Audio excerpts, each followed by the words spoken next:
Welcome to Board Gamers Anonymous, episode 141, Essen Hotness. We'd like to thank our Patreon backers for allowing us to bring you an ad-free episode.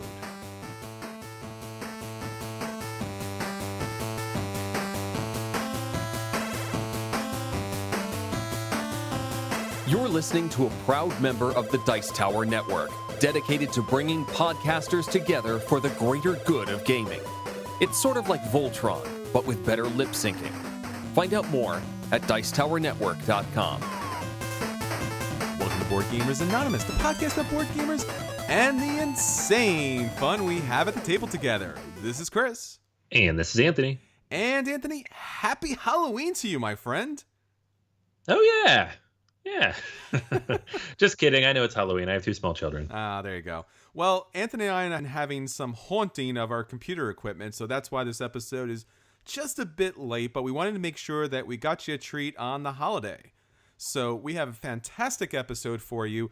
We are talking about all the wonderful treats that are going on at Essen that unfortunately we do not have in our Halloween bags, but hopefully we will get them soon. So if you're actually at Essen, don't forget your friends at Board Gamers Anonymous, because we'd love to get those games to the table. But not to worry too much, we have our own convention coming up on this side of the States. PAX Unplugged is less than 3 weeks away, Anthony.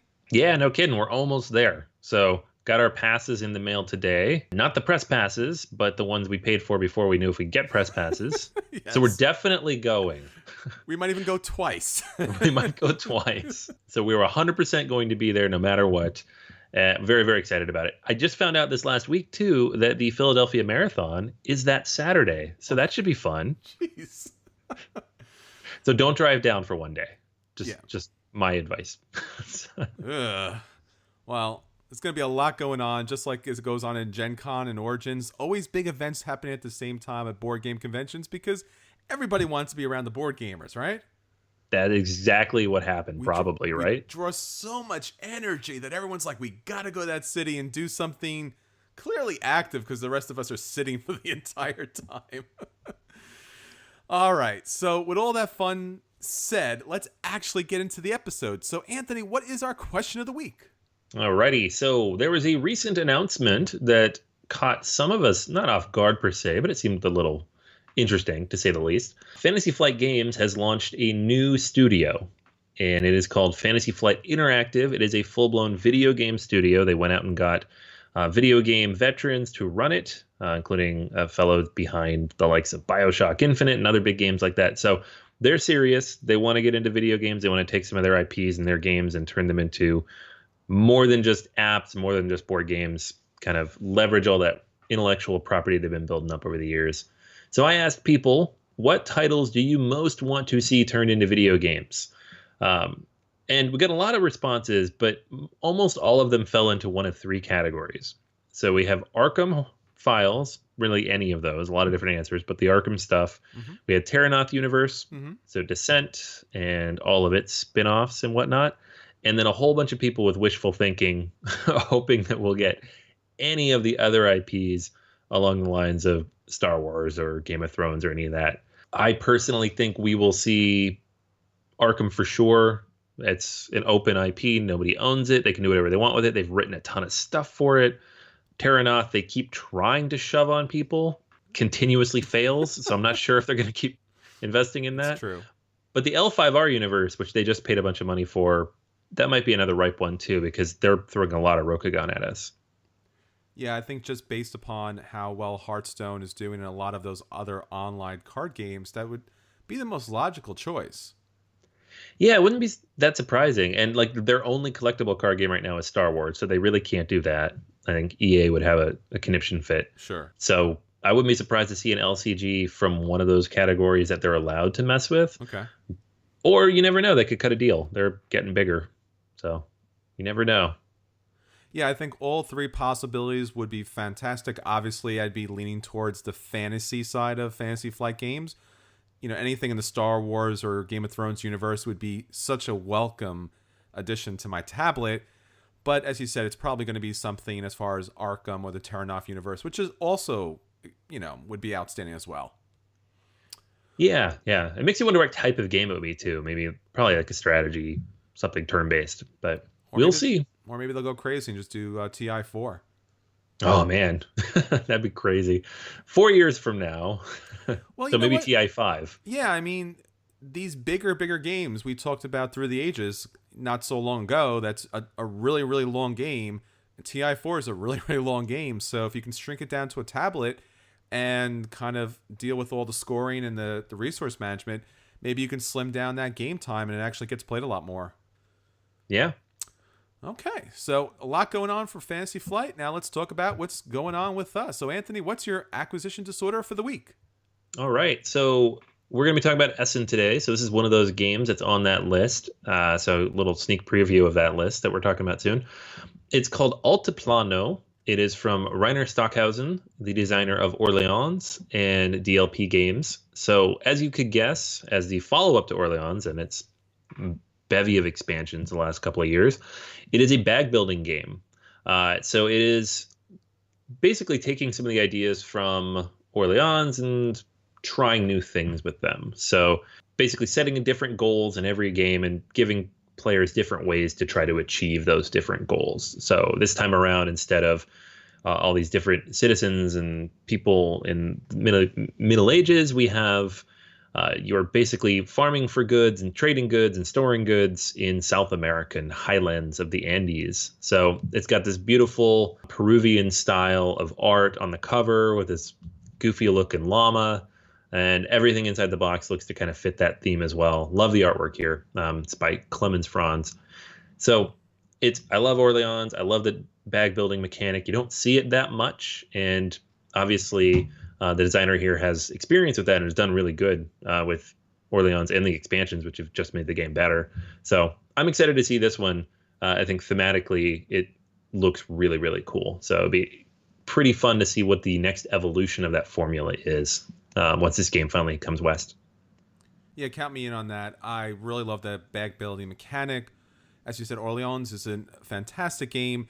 A little weak in the base game, but really kind of punches it up with all the additional expansions. So this upgrade or this transformation, I think it's going to do a lot of good for the game. So this is going to probably be an automatic buy for me as soon as I get my hands on it. All right, so talking about automatic buys, I have a expansion that probably will bring back a modern day classic gateway game to your table, and that's Imhotep.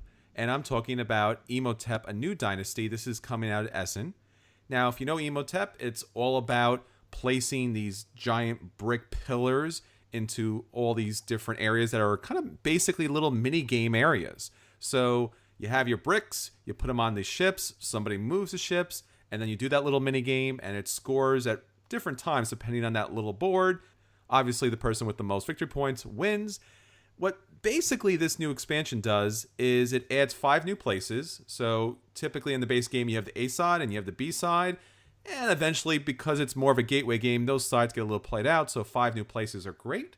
It has 14 new market cards. Those are the cards that are typically on top of the board that give you special abilities. It gives you endgame bonus points.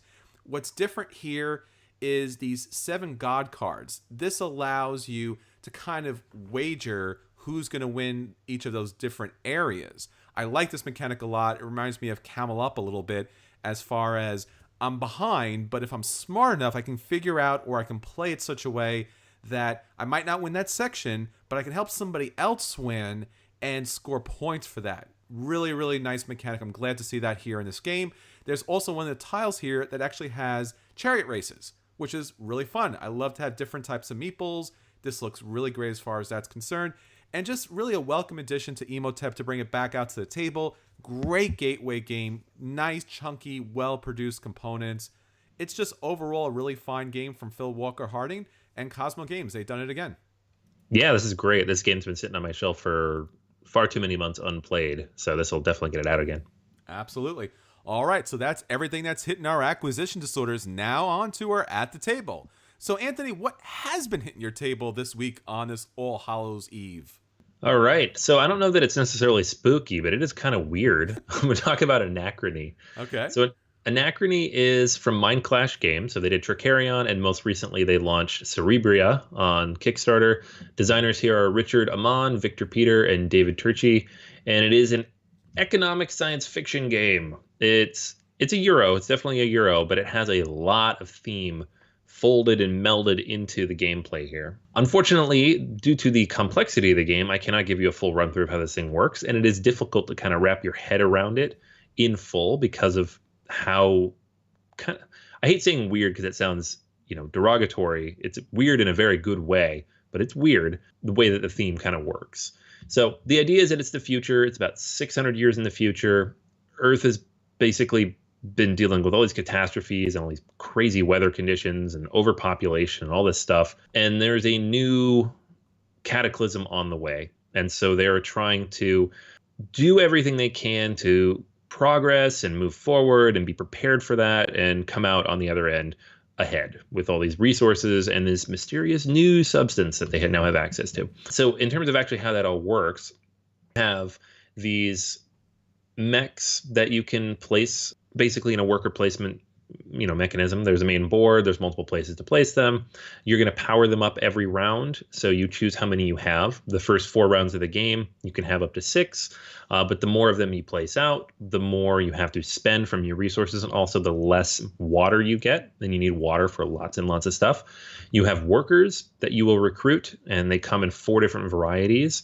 So, scientists and engineers and administrators, and then geniuses who can do any of the other 3 kind of wild cards. And then these different workers can be used to activate different actions on the board. Most of the workers can activate most of the actions, although not all, but you get bonuses from some locations if you put the right worker there. So it's important to kind of match them up as much as you can. You will be building different buildings. So you'll be gathering different resources and mining with your mech and your worker to get these different resources. I can't remember what they all are. It's like gold and titanium and neutronium and something else. But basically you get a different combination of these cubes. You go to the building space, you build a thing, you spend those cubes, you get a building now. And the buildings have new actions you can take.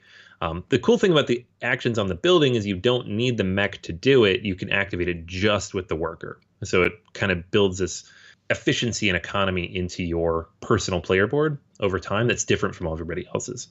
So this goes on for 4 rounds, and during those 4 rounds, you're moving up on this timeline. The timeline is linear, but you can go backwards or forwards in it using an action from one of the buildings that you'll build. So once you've built the building that lets you go back in time, you can shoot back, and during the course of the game, you'll be placing these warp tokens out, and this happens every round. So every round you can choose to put out 0, 1, or 2 warp tokens, and they stay on that round's tile. So you can move forward, it remains there. But when you go back in time, you can pay resources to remove it, and you will then move up on the time travel track, which is worth 2 points every time you do that. This is important for a couple of reasons. 1, you get the points. 2, you get rid of a possible negative that can happen to you. If you have the most of those tokens on any tile, you'll have to roll a die every round, which can hurt you in the long run. So as you can tell, there's a lot of stuff going on here. You have a limited number of action points. There's variable player powers. There's the worker placement component. There's a very strong thematic integration here with all these different cool things and this beautiful artwork. The base game comes with cardboard hexes for those mechs, and there's an upgrade that you can buy separately that comes with miniatures, which I did pick up, but I can tell you don't actually need it to enjoy the game. I mean, I do, but you do not. Need the mechs. You don't need to spend the extra $40 if you don't want to. You would play more like your traditional Euro with all that cardboard. But overall, this game is fantastic. I didn't even delve into the solo mode, which I did talk about on the other podcast, Every Night is Game Night, if you want to hear about that, which is fantastic as well. And all the different ways you can play this game. There's variants out of the box. There's more variants that come with that expansion. There's just so much goodness here. And despite how complex it ends up being with all these different mechanisms, it plays very smoothly, plays very quickly, plays very efficiently. I found it only took 10 or 15 minutes to legitimately teach the game once people wrap their heads around all these different, icons on the board. It's just the actual graphic layout and the way the rules are designed is very, very clever. So they spent a lot of time on it, which as a kickstarted game, you have to appreciate, because so often these games are so fiddly and messy, and it looks fiddly and messy, and it just happens not to be. So Anachrony is definitely a buy. If you can find a copy, definitely track it down. It is pretty solid, and I was surprised. It's one that I missed on Kickstarter, had overlooked, just looked too crazy for me, but really glad I stumbled across this at Gen Con. Yeah, I'm gonna need those minis. Just saying. No, I said I need them. So you can't have them. Damn it. Yeah, the game looks fantastic, and it's such a different take on, the Euro game genre, at least the theme setting. So anything time travel, anything with this nice crunchy Euro flavor to it is something that's a welcome change. As you said, as far as the price point's concerned, it would feel a little incomplete. I know that's a little bit of the, acquisition disorder kind of kicking in there, but man, it's got to have the miniatures. It's futuristic. I don't know. I can't play with cardboard. Yeah. Yeah. I mean, if it helps for people, to justify it, it is the miniatures, but there is also a variant and an edition expansion in the box. So there's more content as well. Sold. Done. Yeah, but that was one of the things that was keeping me off the Kickstarter, was the overall price was pretty high. But I'm glad to see that it actually is deserving of the money as far as the gameplay is concerned. Oh, absolutely. All right, so I want to bring you a new game that came out as well. This is Klondike Rush from Ryan Laukat, and obviously from Ryan Laukat, the artist, and once again, obviously, from Red Raven Games. Now, Klondike Rush is a new game, just came out here in 2017, and basically what you're looking at is a bidding stock game that's set in a gold rush period, wintry, mountainous environment. Gold was found, and 4 different companies rush in there to build up mines to harvest that gold, and you are trying to buy the most stocks in the most profitable companies in order to score the most money, and money equals victory points in this game. So pretty simple as far as that's concerned. Now, the production out here is beautiful because you have this snowy white mountain cap, and you use these little different color meeple mines, basically. The little meeple mines that you place on the board to allow you to get tokens. Now, these tokens are different resources in the game. They might be hides, they might be fishes, and you're collecting these things because in the game, not only are you collecting stocks in order to be able to get money from those companies as they move up the track, but you're also trying to complete contracts. So completing those contracts will also give you money, which is great because, once again, money is victory points. But those contracts completed will give you money throughout the game that's going to allow you to spend more money on contracts. So throughout the game, you are basically, on your turn, you are flipping over one of these cards that relates to one of the companies. On the card itself, it's going to tell you whether or not to place a mine or 2 mines even. It'll tell you if that player gets a contract if they win that bid. And it'll tell you how many stocks that card's worth. It could be worth 1 or 2 stocks in that particular company. Great artwork here. And then basically it goes to a bidding phase. Now, in this bidding mechanic, you get just 1 bid. So you got to make it really good because it's not going to come back around to you. Now, there is a variant you can play with, like a last bid card. Everyone would get this 1 last bid card that they can play once in the game, and then once it's played, it's done. This is a little bit of frustrating mechanic for people because it's kind of hard to figure out, especially early on, what the value of these different stocks are worth. So the rulebook tells you typically look around 4 to 6. In our games, it was going for about 8 to 10, if not more, just because people wanted to complete those contracts. And then people who weren't able to get contracts and put mines out to give them tokens to allow them to complete those objectives were not making the additional money. And because of that, they were falling behind and they had a very difficult time catching up.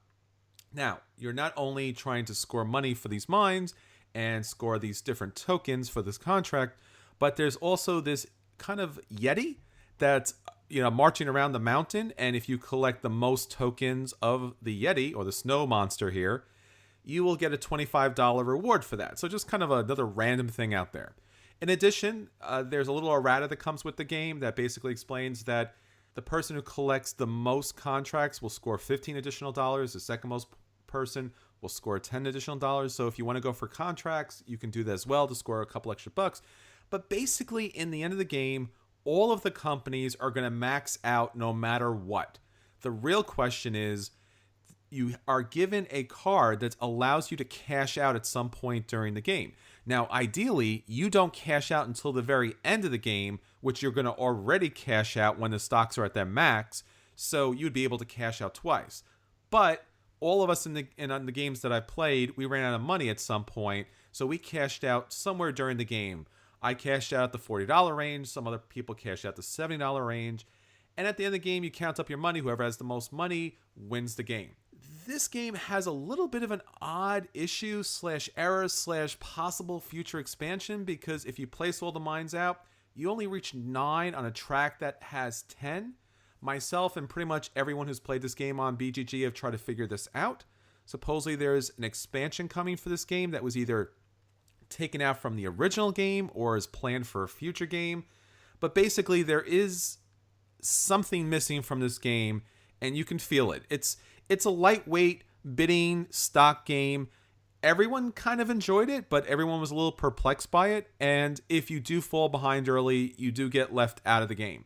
Great production, nice time. The game is a play.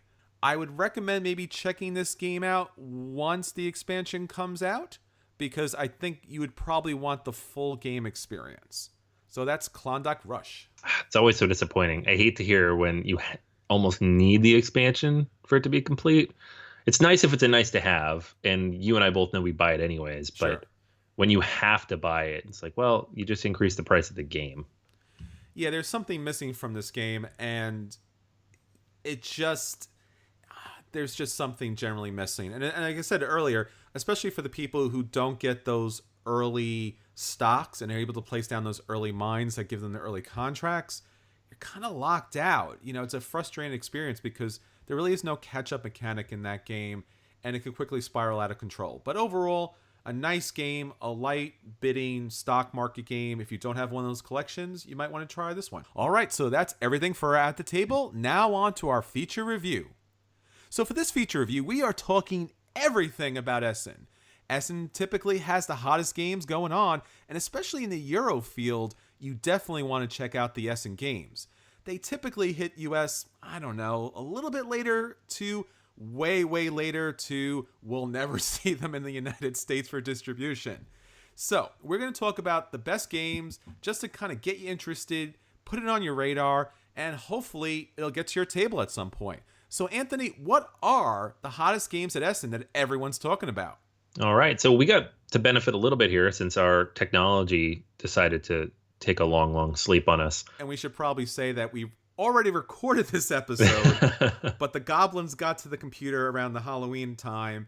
And no matter what you think about this episode, the last episode was amazing. Yeah, and you'll never know. You'll never know. We were so funny and witty, and it was short enough, but long enough and detailed enough. And I don't know. So it happens. So we're recording a second time.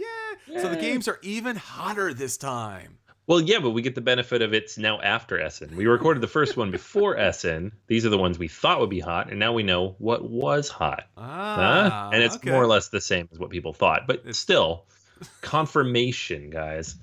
All right, so this is a combination of what people are talking about and the most thumbs over on the BGG Essen release list. So combining those two, just because those thumbs sometimes correlate to Kickstarter shipping, such as the case with Clans of Caledonia, which I think is legitimately hot and people are excited for, but also is currently shipping to backers. So it's a little bit skewed there. So the big stuff that came out that you may have seen or will soon be able to get your hands on, Pandemic Legacy Season 2 was released globally the first day of Essen. So everybody has a copy of that, including everybody at Essen, but it was very hot over there. Ex Libris also launched the first day of Essen, so that's out in stores here as well as in Europe. And then Charterstone is going to be out in a month. And so I know that the lines for that at Essen were incredibly long for both the English and German editions. That one will be available for the rest of us in about 6 weeks. So Those are all really hot, but the rest of these were brand new, not seen anywhere else. You can't get them anywhere else. Maybe you won't be able to get them ever again. So let's hope not. But these are the hottest of Hotness games that we're hoping we see at PAX. Top of the list for me personally and for a lot of people is the Gaia Project. This is the sci-fi plastic molded $100 space edition of Terra Mystica. So all that sounds awesome, minus the price. But it has a solo edition, so for me, that at least makes up the $20 difference. It's on the boat, according to Z-Man, coming to the US. So we should have it probably in December, would be my guess. But at the moment, everybody at Essen was able to get a copy. So that was a big hot one. Azul, this was released by Plan B Games. It's their first non-century release.